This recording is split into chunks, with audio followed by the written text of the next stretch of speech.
everyone, it's Hatsy and I'm back with a brand new build video, and this time we are going to be doing the interior of the Ice Palace build that I built about a month ago, I think. But the thing is, I wanted to get the interior completely the way that I like it, and it took me a while because I've been trying to improve my interiors for the past, I guess, like month or so, because I looked at my videos and I thought, well, I just don't think that my interior is up to scratch. So I thought, well, what I'll do is I'll have a practice, see how it turns out, and then when I'm happy with showing you the interior, then I will.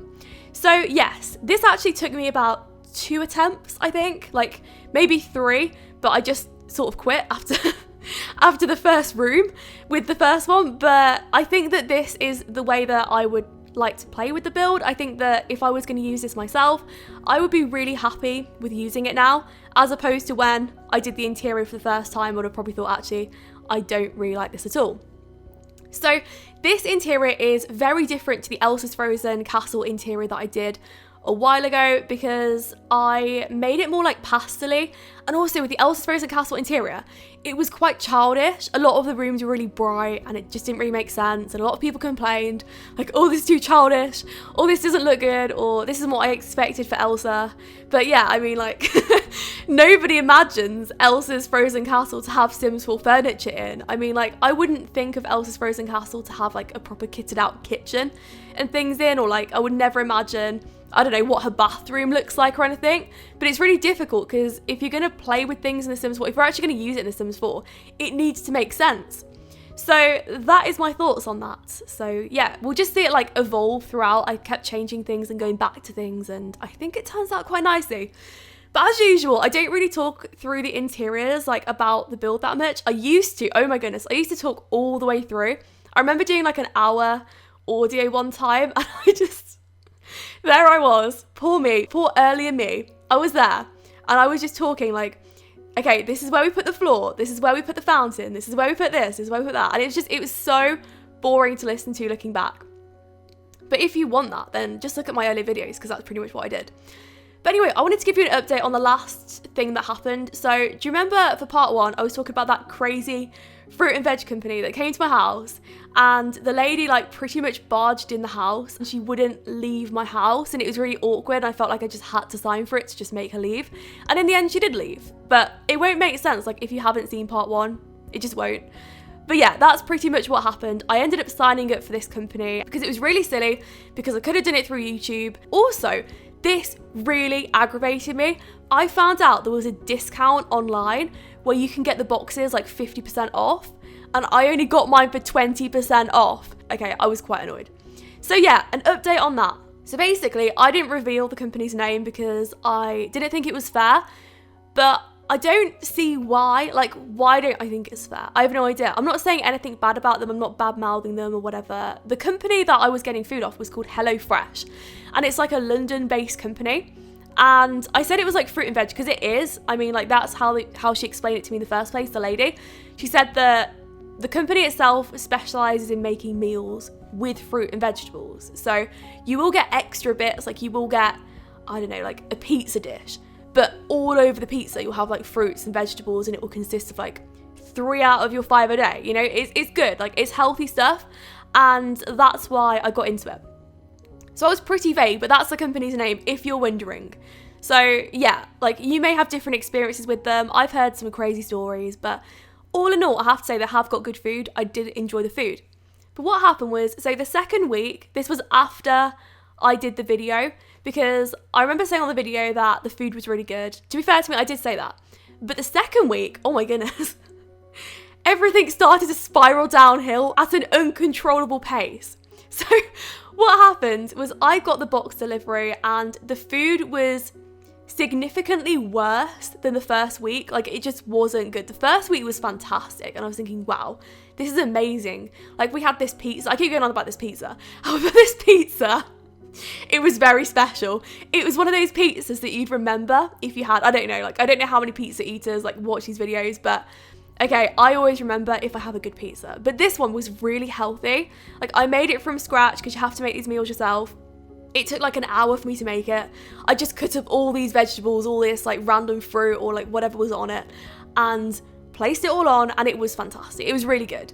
The next week wasn't so good. The main meal of the week was this like random fish dish. Now, I don't eat a lot of fish at all. It was the most atrocious thing I've had in a very long time. And I don't think the right word was off. I think what had happened is somebody had left it out or something. I said to my husband, I'm going to speak to them because this isn't good. I think we were paying like £45 a week or something insane for these boxes. Now, bear in mind, I think we get like 3 or 4 meals with them a week.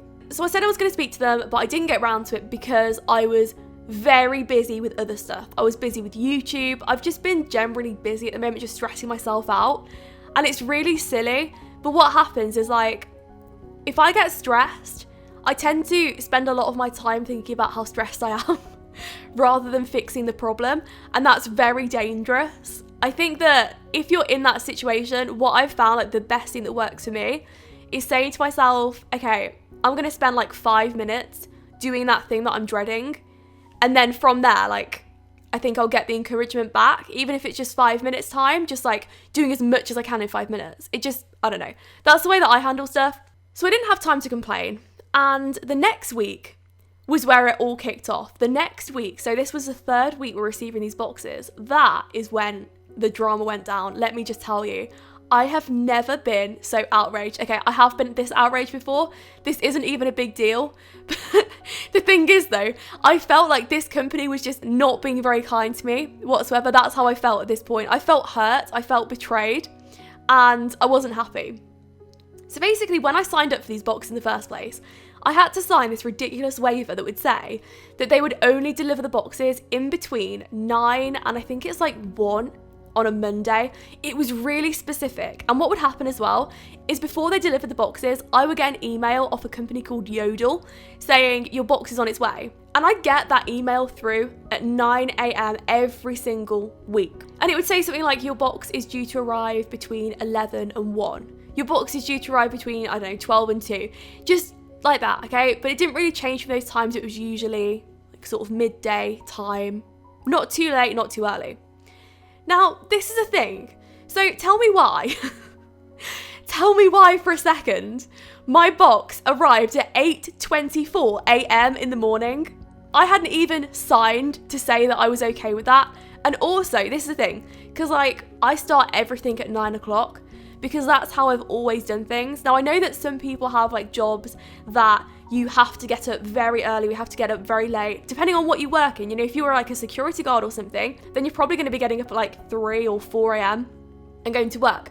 But I would say that a standard job, just in my experience, I'd say they roughly start around 9 o'clock. My husband's job starts at 9, but he gets there early because he has to travel like 45 minutes to get there.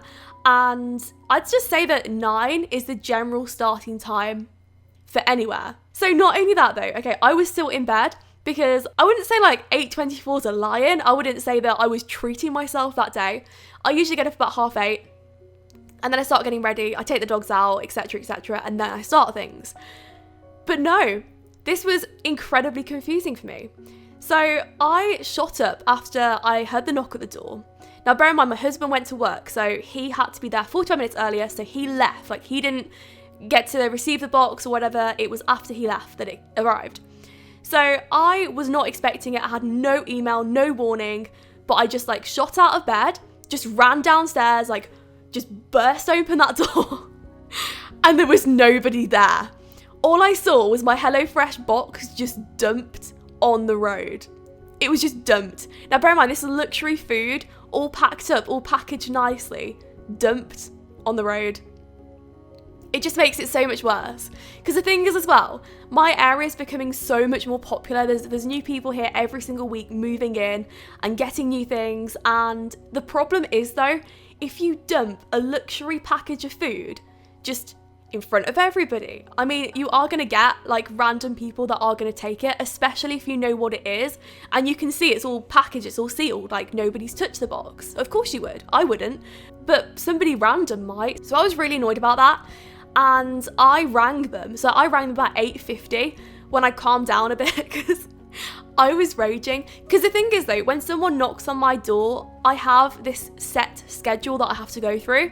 If someone knocks on my door, I have to put my dogs away first. So I have to put them in the kitchen because otherwise they will try and run out or they'll run at the person and I don't want that. And it just makes sense for me to put them away first. So I have to do that. I have to then close all the doors, make sure that they're locked in, then open the door and greet the person.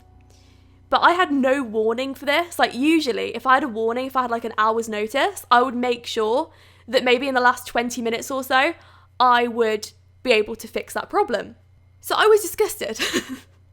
This sounds really overly dramatic. I do understand that. But I think that maybe you'll see why I was quite annoyed, because like if you give somebody a time to when you're going to deliver something, I just think that it's best to stick to it. Just in my opinion. I think that before 9 a.m, in my opinion, is rude. I would expect that the only time somebody would be knocking on my door before 9 is if it was like an emergency. But yeah, so anyway, I was not happy. I rang them at 8:50 and I thought to myself, if they're up, then they can take the call. And I got a message saying, sorry, but we're not open until 9 o'clock. These are our business hours. Oh my goodness. So you're telling me that this business is delivering boxes and they're not even open?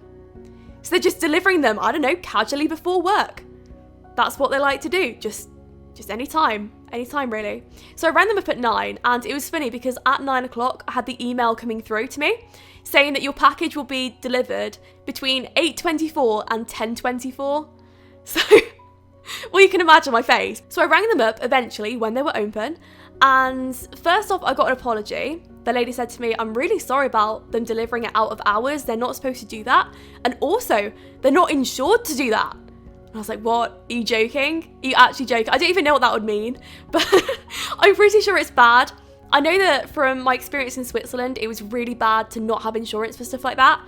For instance, I had to get insurance for walking outside on the pavement and just like random things like that, because if anything was to fall on me, I would need to be fully insured. So I think what would happen is if, for instance, a box of HelloFresh food fell on my foot, or like, I don't know, the man that was delivering it fell off on my path, I think that it would be really difficult to sort that out. I don't know though. I don't know how it would work. But yeah, let me know if you know anything about that. Like, how would that affect me? I think it's a really bad thing to not be insured, but I think it's bad in general. So yeah, she was quite annoyed about that, and she said that she's definitely going to talk to them because that's not okay. And also I did sign to say that I would only be okay with them coming in these hours, and that's the hours that they agree to, and they're just not keeping to it. It's disrespectful.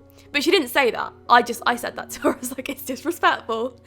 Then she said that she was going to sort out the fish dish, and she was going to like talk to the team and stuff and just like make sure that was all right. I just said, well, it's not a big deal, but it did happen, and like, you know, whatever, it doesn't matter. Like, you get bad food everywhere. It was just, yeah, bad time.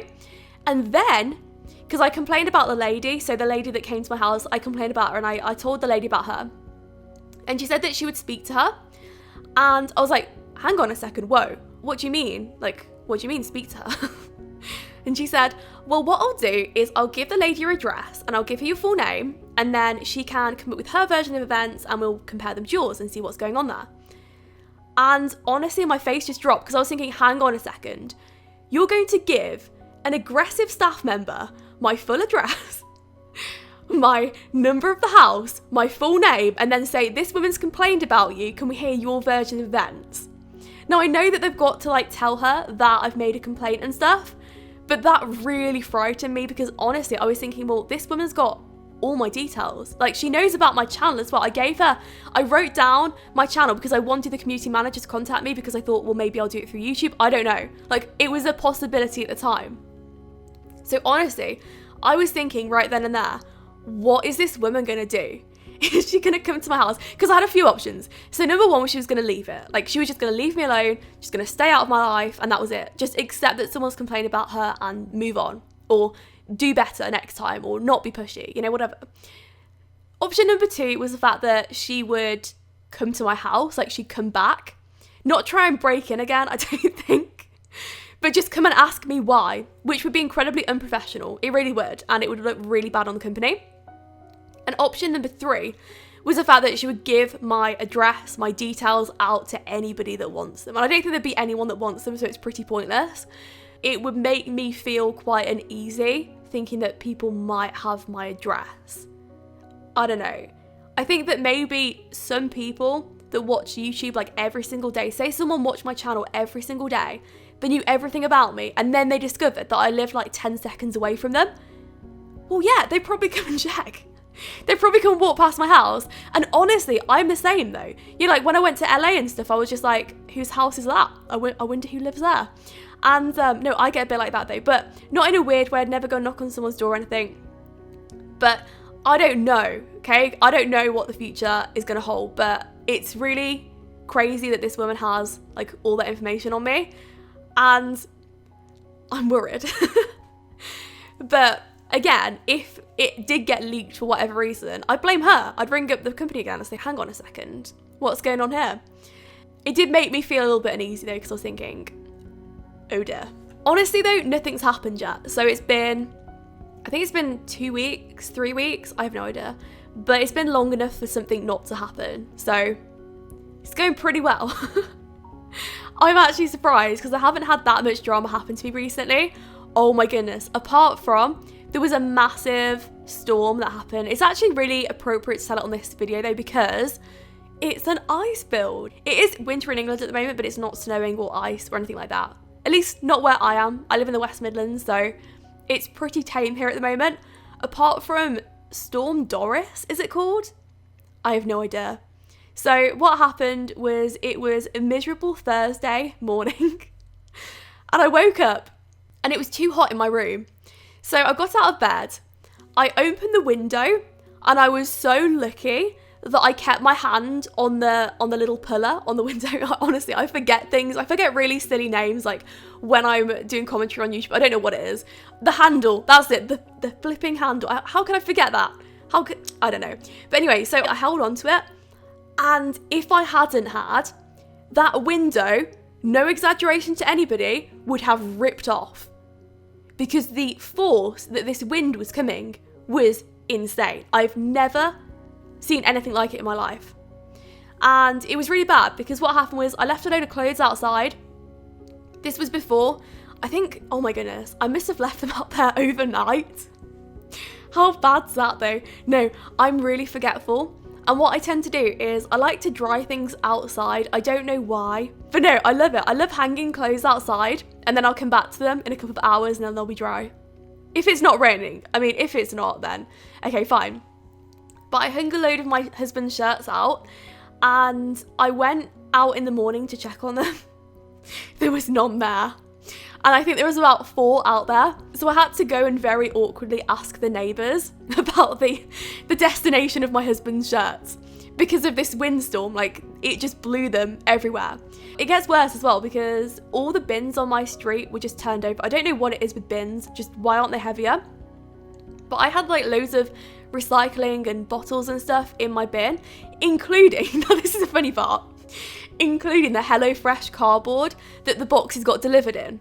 So what happened was the bin sort of knocked over, and I went to go and check on it, and all I saw, because my hair was like flying all over the place and my coat was everywhere, all I saw was this piece of HelloFresh cardboard fling up in the air and go and land in like one of my neighbour's gardens. And I was thinking, this isn't good. But hey, it's not traceable, it's okay. But yeah, I wasn't going to go and say, can I have my HelloFresh cardboard back, please? Because it's only like a little bit of cardboard. It wasn't much, but, you know, I got it too. I got like random Tesco's and Sainsbury's bags in my garden for no reason, but weird things happen in storms. So there we have it. People had it a lot worse though. I saw this bin that was flying up in the air. I retweeted it. That situation wasn't that bad for me, but all the bins in the street were all over the road. But I never saw one fly up that high. I know that someone got like really badly hurt by scaffolding and stuff like that. It's crazy though, absolutely insane. I think that in general it's really weird when things happen in England which are quite extreme, like extreme weather conditions. Because the thing is as well, like in summer, it always makes me laugh because we always get these strange announcements on the news like, everybody stay inside. There's going to be a heat wave. I don't know, people aren't used to it in England, so everyone's panicking, everyone's going crazy, and everybody over compensates as well. Like when it's not hot in England, people will still wear shorts in the summer. It's crazy to watch. Anyway, going back to the build. So I was finishing off some of the rooms downstairs. This was the last floor that I did. So you can see that we went down the maximum amount of floors, and It was a shame actually, because in the last room, well actually not the last room, but the disco room, you know, the one that's got the DJ, flooring, yeah, that one. Well, I wanted to put a swimming pool down there, but unfortunately you can't put a swimming pool on the second basement floor. You can only do it on the first basement floor, but you can't do it on the second. I don't know why. I think it's because it would need a third basement floor to go down. I would love a third basement floor though, and a fifth upper floor. That would make so much sense to me. I'd love that so much. I think it would look so much better as well for builds, because I could do some crazy things with it. But yeah, so creating some bedrooms, I had a lot of fun. I tried to make them all complement each other. So let me know what you think. If you like this sort of style of interior that I've done, I'd really appreciate it if you let me know, because I'm trying to work on my interiors. I think that that's something that I really want to improve. I think that I need to be careful though, because I can spend too long. You know, usually I'd have spent maybe half the time doing the interior on this build and it wouldn't have looked that good. It would have just been the same old thing that I usually do. But I really tried to do something different. So the last room that we were doing is the Spar Room. I didn't know how I wanted this to turn out, but I just tried different things and I think it looks okay. I tried to make the rocks blend in as much as possible, more than I did with Hogwarts, because I think that some floors in Hogwarts are just rock covered. So it's not that great. But with this build, I feel like the rocks do blend in and just they look a lot better. Yeah, I tried to do that in this room, just tried to make it look like it all blended in and fitted in pretty well, and I was excited to share it. So anyway, I hope you enjoyed it and I hope to see all future videos. Thank you so much for watching and I'll speak to you all soon.